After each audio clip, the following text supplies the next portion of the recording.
Destination Medicine is a collaborative initiative of regional training hubs. With first-hand lessons learned from those who have gone before, this podcast is designed to assist and inspire anyone interested in pursuing a medical career in rural and regional Australia.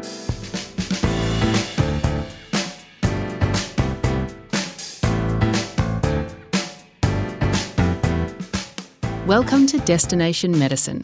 I'm Nicole Goodman. As a child, Alice Henschke often visited the local hospital with her father, a local GP obstetrician in Armidale. She knew she would follow in her father's footsteps, and she also knew she wanted to practice in a regional area as a general physician. That was until she did a term in intensive care, and that's where she found her place in the world, balancing a busy career with family and capturing the best of what rural intensive care offers: interesting medicine, meaningful relationships, and deeply satisfying work. Alice takes Heather Dawson back to the start. Medicine's always been a really big part of my life. My father is a GP obstetrician, the rural GP obstetrician. We grew up in Armidale in northern New South Wales, and I was born in Armidale. And so my whole life I was exposed to medicine and the wonderful aspects of regional community life where my father was a really big part of the community. And so I always wanted to be a doctor or a vet. I loved animals. And then towards the end of school, I just realised that medicine became more the one that I wanted to study. And so I applied to the University of New South Wales as the undergraduate program. They had actually a scheme that encouraged students from regional areas. So I got entry via, it was just called the Rural Entrance Scheme, I think, if I can remember. And yeah, it was great. So how would you describe your current role, Alice? So I'm an intensive care specialist and I work at Orange Health Service where I'm a visiting medical officer. At Orange, we have a 13-bed intensive care. It's a level 5 intensive care, which means that we manage a real mix of quite complex, critically unwell patients and post-operative patients, a lot of trauma, both elective and non-elective admissions. We're capable of providing very high-level services. There's no restrictions on how long we can keep patients. The only things that we don't have services for are cardiothoracics and neurosurgery, but apart from that, I work in a great unit that also, I suppose, has roles in the hospital outside of intensive care in responding to the deteriorating patients on the ward and with the critically unwell patients in emergency and anaesthetics and things like that. There's five main intensivists that work in Orange, but there's a group of 7 of us that all have appointments there, and we do a week at a time and sort of rotate through doing that. So tell us, what drew you to intensive care? As a medical student, I loved everything actually, and so I thought I wanted to be a general physician. I liked surgery, but I knew I didn't want to be a surgeon from reasonably early on. I thought, no, I want to be a physician. I liked that aspect of medicine and I wanted to be a general physician because, yeah, as I said, I liked looking after all patients. I didn't want to specialise in renal medicine or cardiology or things like that. And then as a resident, I did an anaesthetic term and I really enjoyed the physiology of it and the acuteness of the medicine. The drugs and things you used had such instantaneous effect on the patient. And I thought, oh, gee, I quite like this. And then I thought, I wonder whether if you had a combination of anaesthetics and general medicine that it'd be in intensive care. And I thought, maybe that's what I'd like. And then I actually did a term in intensive care as a resident and I loved it. And I knew that that's what I wanted to do. And ever since, I've been very pleased with my career choice. Well, I believe you've said that you even like the lifestyle. And how can that be? Oh, it's an interesting one because the lifestyle suits me. I like that when I'm on, and it's really busy. And pretty much my whole focus is the work. But then when I'm off, I'm off. So when we're not on call, we hand over the unit of patients to the next intensivist.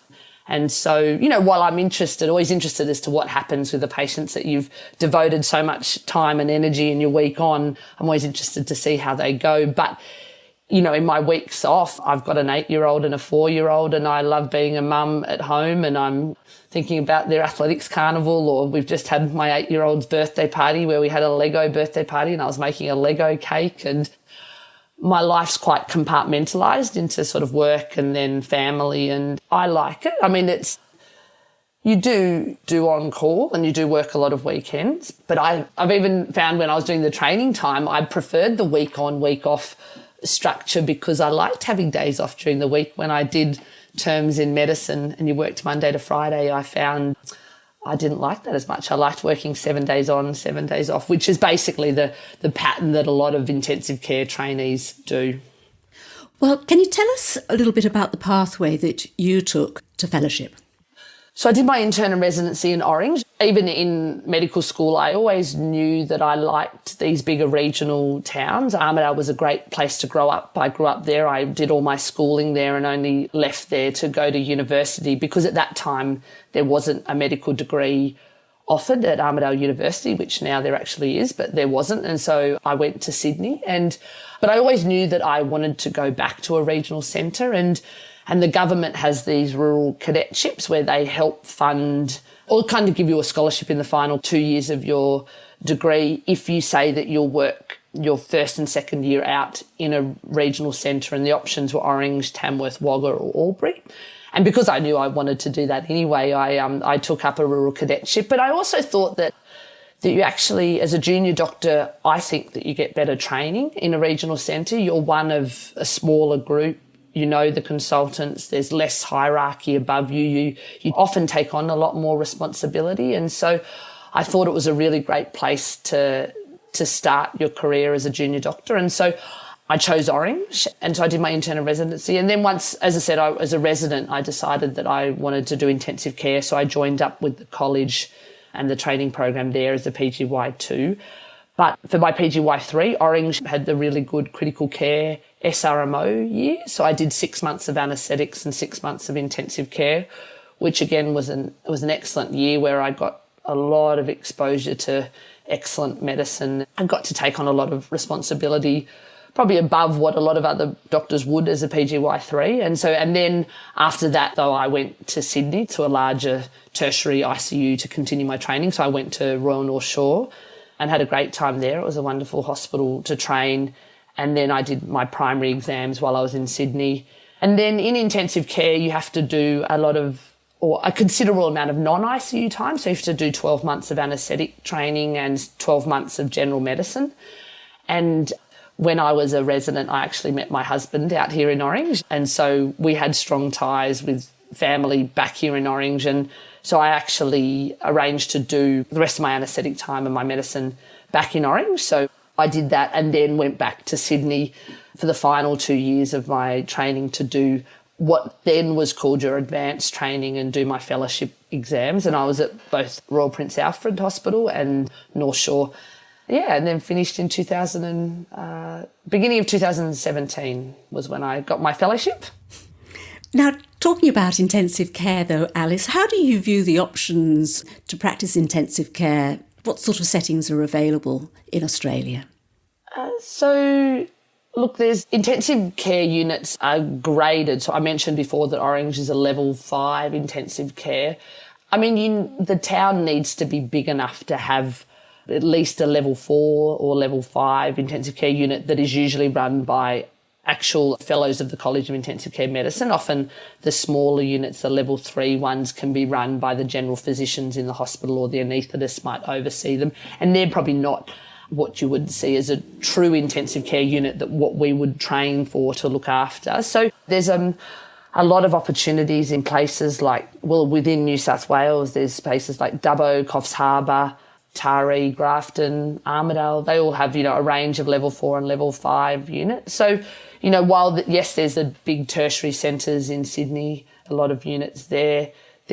I actually don't know off the top of my head how many units there are, even just in New South Wales, but around Australia. But there are a lot of opportunities. And one of the great things about intensive care, because you do those, you work for a week and then you hand over to another one, you can actually work in a couple of different units. I do a little bit of work back in Sydney at the Northern Beaches Hospital, and I can still live in Orange and go down there for 4 or 5 weeks a year. I've been up to Coffs Harbour, which is where my parents live now, but I've done a locum up there, and you can go and see different units. So it's not unusual for an intensivist to not necessarily live in the town that they work in. So they will come in and work for the time and then can live wherever you like, really.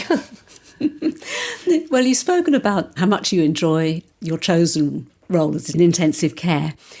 But what about the challenges, Alice?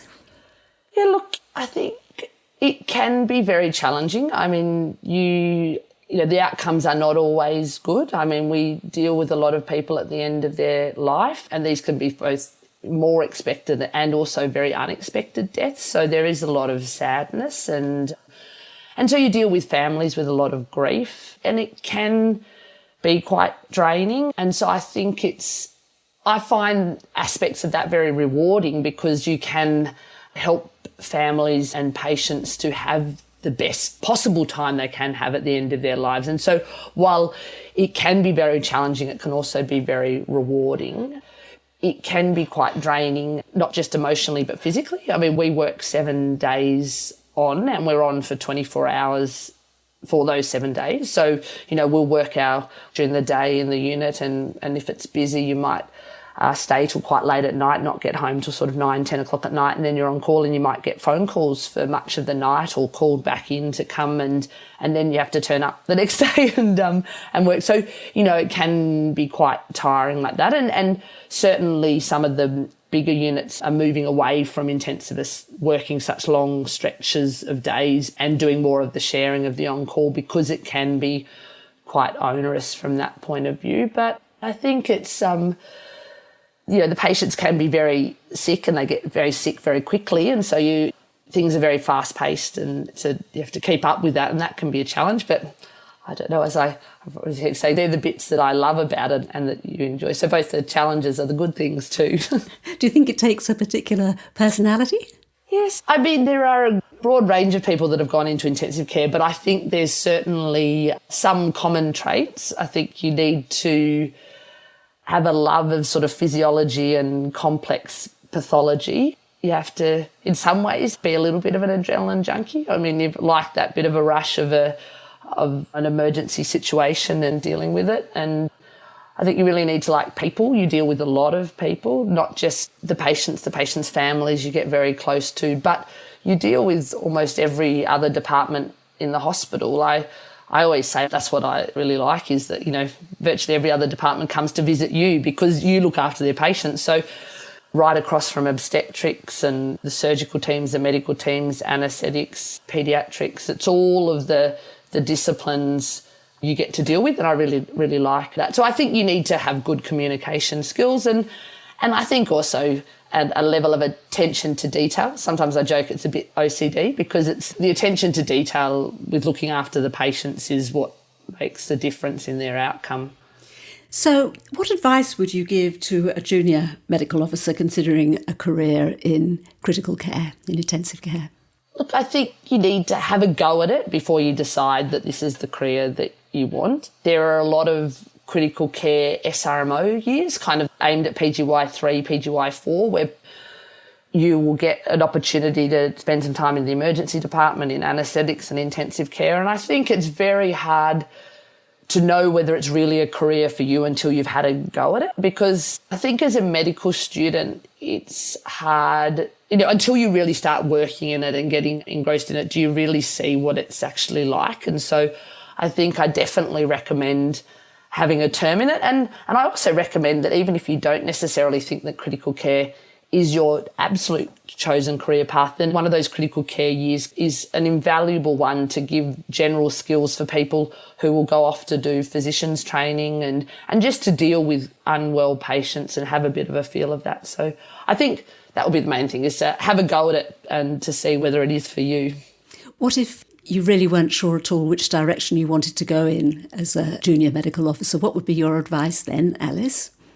I think, again, it's that I wouldn't be worried if you've got no idea. I think often there can be a bit of an unrealistic push to try and decide your career choice when you're a medical student. And I think it's just so different from when you're working in that career. And I think, how would you ever know that that's what you want? And so, I mean, I have a teaching position with Sydney University, and so I do spend a fair bit of time with the medical students. And I always say, look, don't worry, just enjoy, have a turn in your different terms and see what you like. And I said, even really once you get to being a junior doctor, still don't worry if you don't know what you want to do.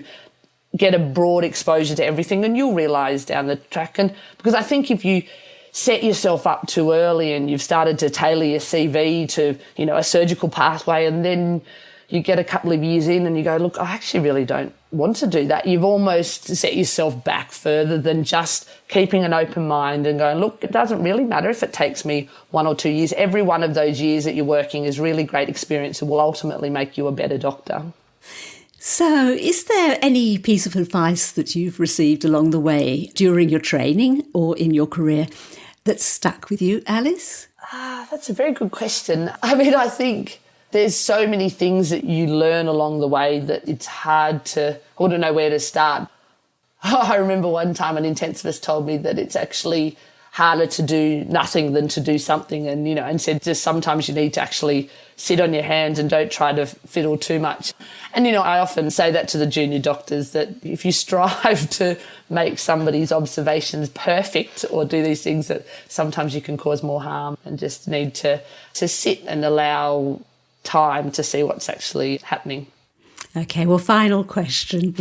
Are there any memorable moments in your career thus far, obviously, that you'd like to share with us? Oh, wow. Now, I think, as you can tell, I do really love my job, and there's memorable moments almost not every day, but quite frequently. I think there's certainly the clinical memorable moments that sometimes are not always good outcomes for the patients, but, are very memorable. Sometimes it's just that they're a great character that you've met. Some patients that often come from regional areas or the rural ones can be quite characters. That we even had one patient that got, he saw a red-bellied black snake or a brown snake trying to attack these little birds in his garden. And so he went out to save the birds, got bitten by the snake, but then couldn't go to hospital because he was in his gardening clothes. So thought that he had to, I think he was about 80 or something. He was not young. So thought, oh no, I need to go in, have a shower, have a shave, get dressed, and then present to hospital after he's been bitten by a brown snake. And look, he survived. He did get a little bit sick for a bit, but characters like that, you just can't write that in a story if you came up with those sorts of things. But I think there's also the ones like my career, memorable ones. Getting my fellowship, that was just an amazing day. All the hard work and almost the relief as well, because you put so much time and effort, and there's a lot of sacrifice and a lot of pressure on your family as well to allow you to be working and studying and getting through these amazingly hard exams at the end, and then that that's it. And so the moment that you open the envelope to say that you've passed and that it's all been worth it, and the sacrifice has been worth it, that's unforgettable. And one of the great things about that was when I did my fellowship exams, there was a group of us who were very close that had been training a lot together, and we were all up in Brisbane, and it was really, very special. Well, final question. Orange is where you are. Is Orange where you'll stay? No regrets about a regional centre? No, look, Orange is an amazing place.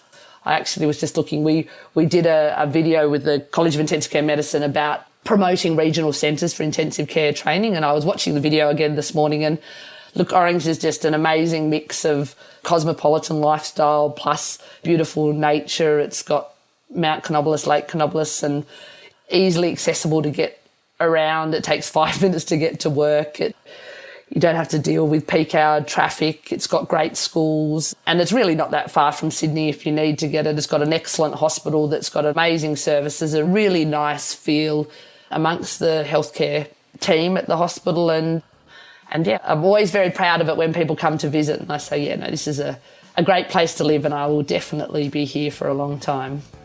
Dr. Alice Henschke, intensive care specialist with Orange Health Service. This is Destination Medicine. Thanks for listening. Regional training hubs are supported by funding from the Australian Government under the Rural Health Multidisciplinary Training Program.